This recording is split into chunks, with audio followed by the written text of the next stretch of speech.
আজি এইখন খেলত উপস্থিত হৈ মই জুৰিয়া নিউ মিলন ক্লাব আৰু প্ৰেছ ক্লাবক মই অশেষ ধন্যবাদ আৰু কৃতজ্ঞতা জ্ঞাপন কৰিছোঁ। কাৰণ জুৰিয়া নিউ মিলন ক্লাব আৰু প্ৰেছ ক্লাবৰ যৌথ উদ্যোগত আজি যি ৭০তম বৰদলৈ ট্ৰফি খেল ইয়াত অনুষ্ঠিত হ'ল, সেই খেলে আমাৰ জুৰিয়াবাসীক এটা প্ৰেৰণা দিছে, উৎসাহ দিছে, মনোবল বৃদ্ধি কৰে। কাৰণ জুৰিয়া আগৰ পৰাই খেলৰ প্ৰতি বহুত খেলে জুৰিয়াৰ পথাৰখন খেলে বহুত আগুৱাই লৈ গৈছিলে।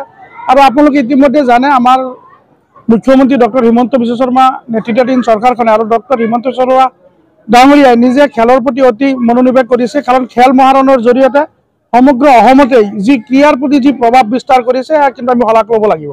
কাৰণ মুখ্যমন্ত্ৰী ডাঙৰীয়াই ইতিমধ্যে সিদ্ধান্ত লৈছে যে বিভিন্ন জাগাৰ পৰা চুকে ঘুণে চহৰে নগৰে বয়ামে পাহাৰে যিকোনো ঠাইৰ পৰা সকলো জাতি জনগোষ্ঠীক লৈ খেলৰ প্ৰতি যি মনোনিৱেশ কৰিছে, খেলৰ জৰিয়তে সমাজৰ বিভিন্ন ব্যাধিসমূহ নাইকিয়া কৰাৰ যি প্ৰচেষ্টা লৈছে, খেলৰ জৰিয়তে এইখন সমাজ ব্যৱস্থা আমাৰ অসমত এটা ৰাষ্ট্ৰীয় আৰু আন্তঃৰাষ্ট্ৰীয় পৰ্যায়ত লৈ যোৱাৰ কাৰণে যি প্ৰয়াস কৰিছে মুখ্যমন্ত্ৰী ডাঙৰীয়া, সেই কথাটো আমি স্বীকাৰ কৰিব লাগিব। তাৰ বাবে আজি এই বৰদলৈ ট্ৰফি খেলে আমাৰ জুৰিয়াত আমাক উৎসাহ দিছে, ৰাইজৰ মাজত প্ৰেৰণা দিছে, যুৱকসকলক অধিক প্ৰেৰণা দিছে। আৰু যুৱকসকলৰ এই প্ৰেৰণাই আশা কৰোঁ অনাগত দিনত যুৱকসকলৰ এই প্ৰেৰণাই জুৰিয়াৰ পৰা ঠাইৰ পৰা গৈ অসম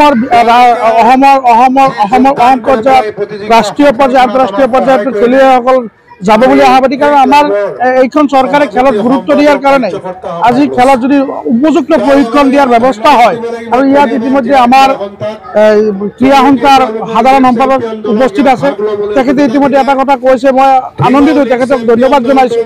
কাৰণ তেখেতকো মই আমি আহ্বান জনাম যে আমি এজন জুৰিয়াবাহী হিচাপে যে তেখেতে আমাৰ এই জুৰিয়া অঞ্চলৰ যুৱকসকলক খেলৰ প্ৰতি অলপ মনোনিৱেশ কৰাৰ কাৰণে অলপ প্ৰশিক্ষণৰ ব্যৱস্থা কৰে, আৰু জুৰিয়াৰ পৰা যাতে আমাৰ খেলুৱৈসকল ৰাষ্ট্ৰীয় আৰু আন্তঃৰাষ্ট্ৰীয় পৰ্যায়ত গৈ জিলিকি উঠিব পাৰে তাৰ বাবে মই আহ্বান জনাইছোঁ।